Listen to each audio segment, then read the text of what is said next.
नमस्कार दोस्तों, मेरा नाम है विजय कुमार और आप देख रहे हैं कॉमिक्स पिटारा चैनल को।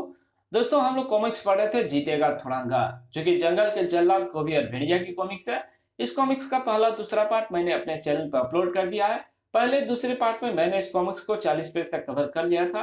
अब इस पार्ट में इसकी आगे कहानी को शुरू करते हैं। कु कु ओह, ये क्या बता रहे हैं? गैंडों का झुंड जहां रहता था वहां इन कुत्तों ने किसी इंसान की गंध को पाया है, और जब इन्होंने उस गंध का पीछा किया तो वो मर्दा कबीले तक पहुंचे। ओह, यानी मर्दा कबीले के किसी इंसान ने किसी अत्यंत घातक हथियार से गैंडे पर प्रहार करके उन्हें पागल किया है। हाँ, लेकिन उस इंसान ने ये काम किसी हथियार से नहीं बल्कि अपने हाथों से प्रहार करके किया। ये बात ये छोटी सी चिड़िया बता रही है जो उस समय घटनास्थल पर ही मौजूद थी।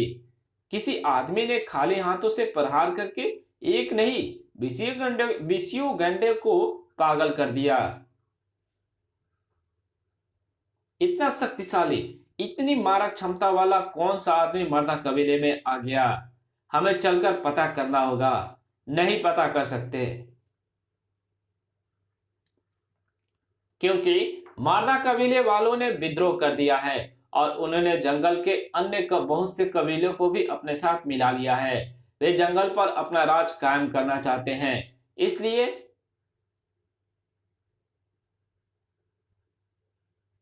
उन्होंने कबीले के इर्द गिर्द सुरक्षा व्यवस्था की ऐसी दीवार बना दी है जिसे भेद कर हवा भी मर्दा कबीले में प्रवेश नहीं कर सकती।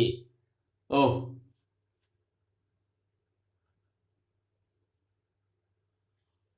मर्दा कबीले में हवा पर प्रतिबंध लगाया जा सकता है लेकिन मसाबा पर नहीं। चोचा, मोमा, अम्मा, जूली, हिरनी, चिड़ी चिड़िया सबका फोटो खींच दिया। अब बस बड़े अब्बा का फोटो और खींचना बाकी रह गया है। अब्बा का फोटो खींचकर फिर मैं इन सभी फोटोओं को जेन को दिखाऊंगी। लेकिन बड़े अब्बा है कहाँ?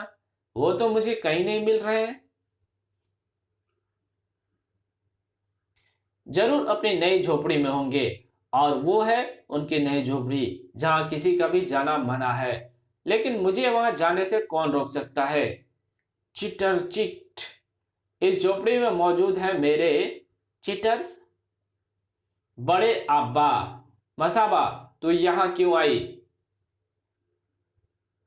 आपका फोटो खींचने। खिंच गया।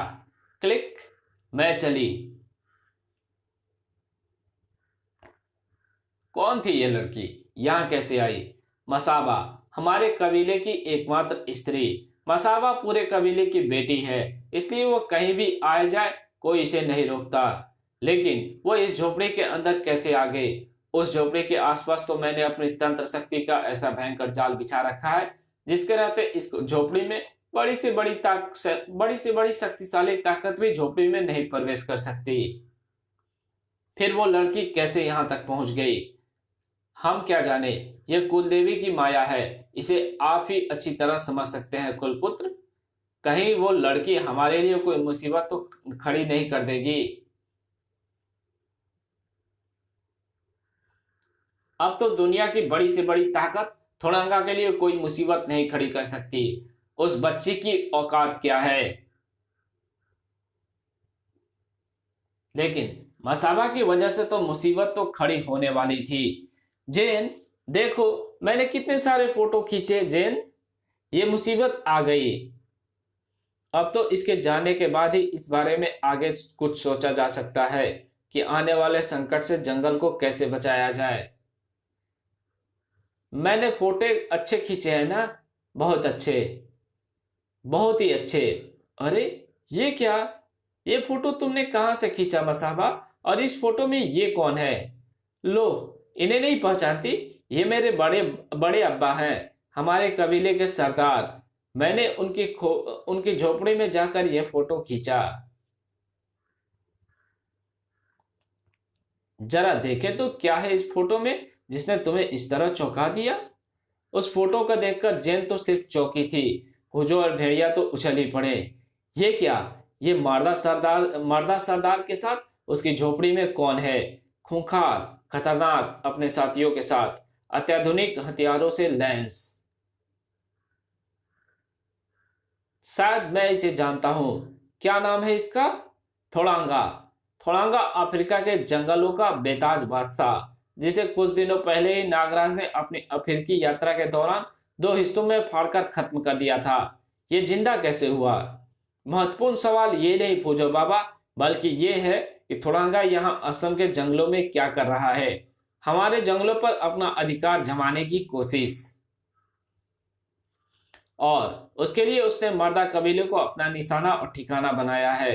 ओह, तो मारदा कबीले का रहस्य ही ये थोड़ांगा ही है, और उसके ही हुक्म से मारदा कबीले वाले हमारे दुश्मन हो गए हैं। इसका मतलब थोड़ांगा जंगल का देवता बनना चाहता है। ये कोबी के मतलब की बात थी। जंगल का देवता बनना चाहता है, वो भी कोबी के होते हुए। अभी उसे मारदा कबीले से खींचकर बाहर लाता हूं। कोबी, रुको। रहने दो जेन, आज कोबी को मत रोको, क्योंकि आज कोबी के ढंग से चलकर ही इस जंगल को जालिम थोड़ांगा की राजधानी बनने से बचाया जा सकता है। भेड़िया भी कोबी के रास्ते पर चल पड़ा। अब तो मारदा कबीले में खलबली मचनी ही थी। तूफान आना ही था। सुरक्षा की हर दीवार गिरनी ही थी।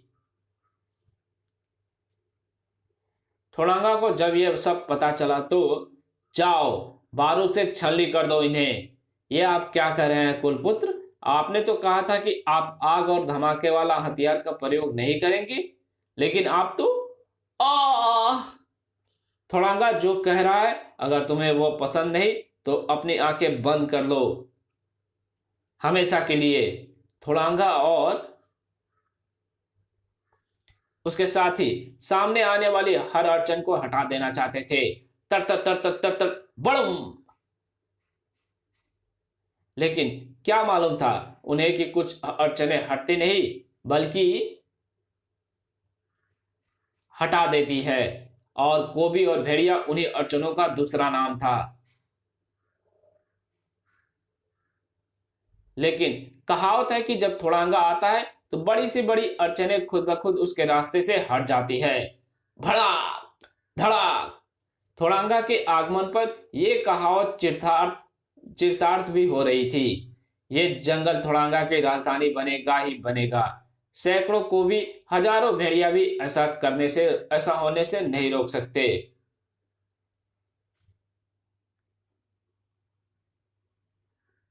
नहीं रोक सकते।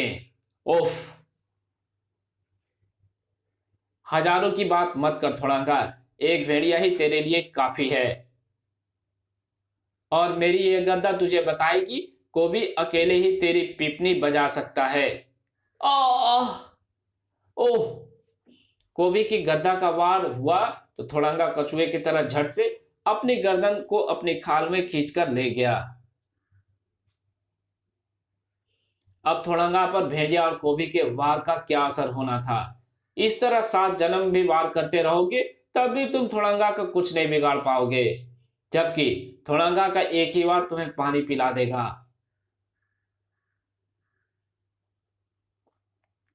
अपने सिंग में बिंदकर कोबी को अपने ऊपर उठाकर हाथी की तरह चिंघाड़ा थोड़ांगा। उफ! एक को तो मैंने अपने सींगों से बींधकर मार डाला, अब तेरी बारी है। ओह, मेरे बारे में बात कर रहा है क्या? मैं तो जिंदा हूं, लेकिन अब तुझे कौन बचाएगा? अब तो तू अपनी गर्दन भी अंदर नहीं कर सकता। इसकी गर्दन से अपने पूंछ लपेटकर तुमने बहुत अच्छा काम किया कोबी। अब ये अपनी गर्दन को हमारे वार से नहीं बचा सकता। मार मार डाल इसे। तभी वहां जेन और मसाला के साथ फूजो भी आ पहुंचा। ये ऐसे नहीं मरेगा। इसे मारने के लिए इसके शरीर को 2 फाड़ों में फाड़ना बहुत जरूरी है। हम दोनों के लिए ये काम मुश्किल नहीं। हम अभी इसे फाड़ डालेंगे। ओह! कोबी और भेड़िया ने जितनी ताकत लगाई थी उतने में तो फौलाद का पहाड़ भी 2 हिस्से में चिर जाता।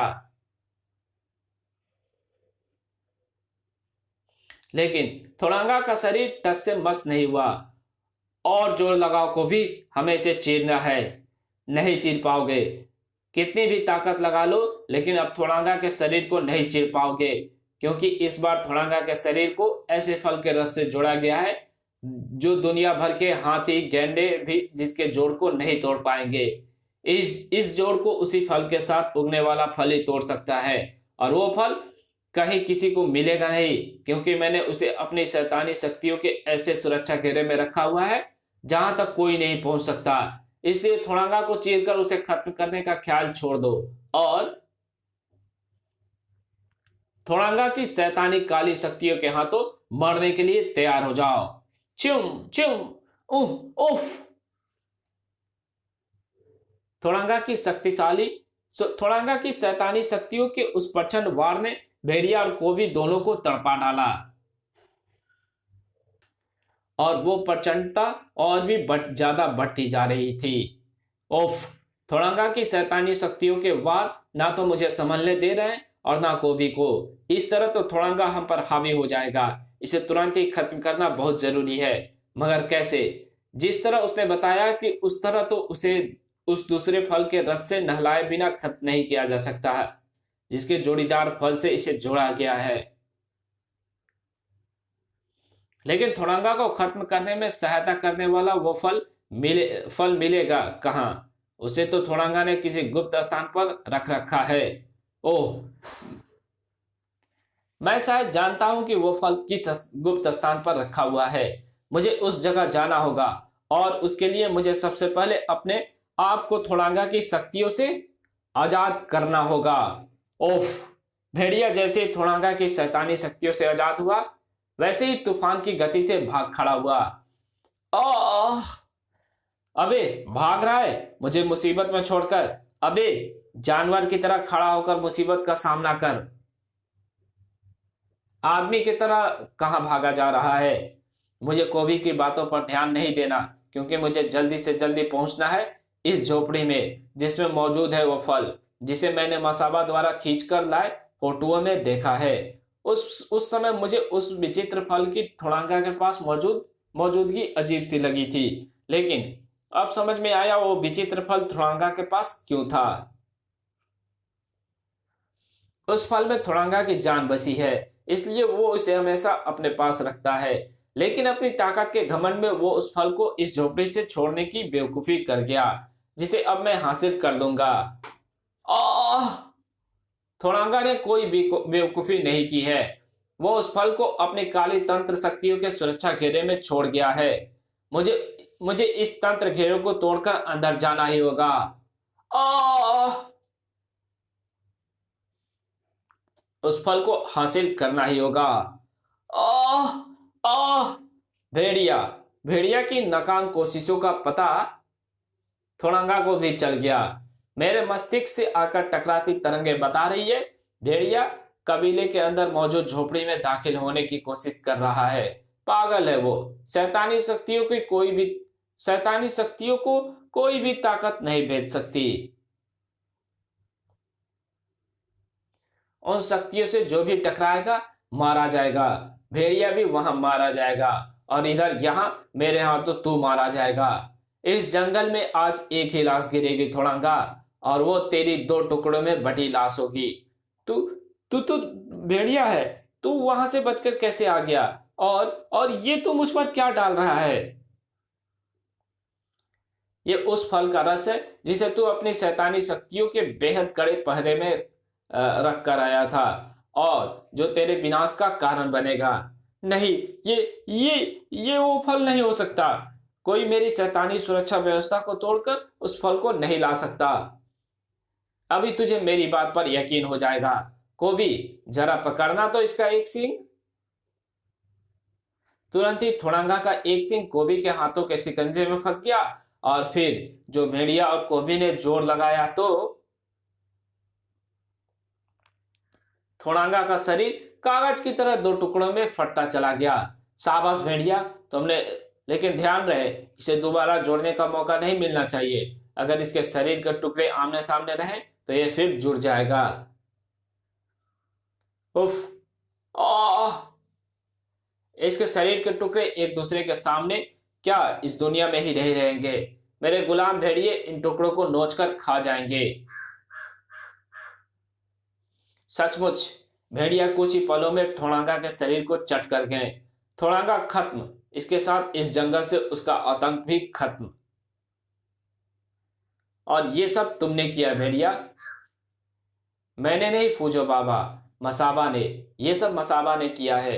मसाबा ही थोड़ांगा को जोड़ जोड़ को चीर देने वाला फल को उस झोपड़ी में से लेकर आई, जिसके बाहर मौजूद शैतानी शक्तियों की सुरक्षा व्यवस्था मेरी जान लेने को उतारू थी।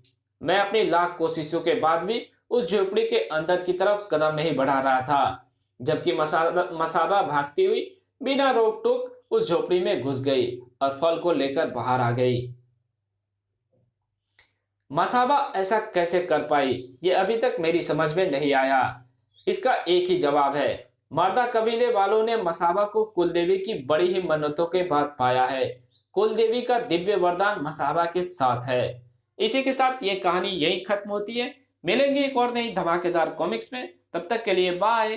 चैनल पे नए हो तो प्लीज सब्सक्राइब कर देना, वीडियो अच्छी लगी तो वीडियो को लाइक कर देना, और इस कॉमिक्स को जहां जरूरत हो इस वीडियो को वहां शेयर कर देना, और एक अच्छा सा कमेंट भी कर देना।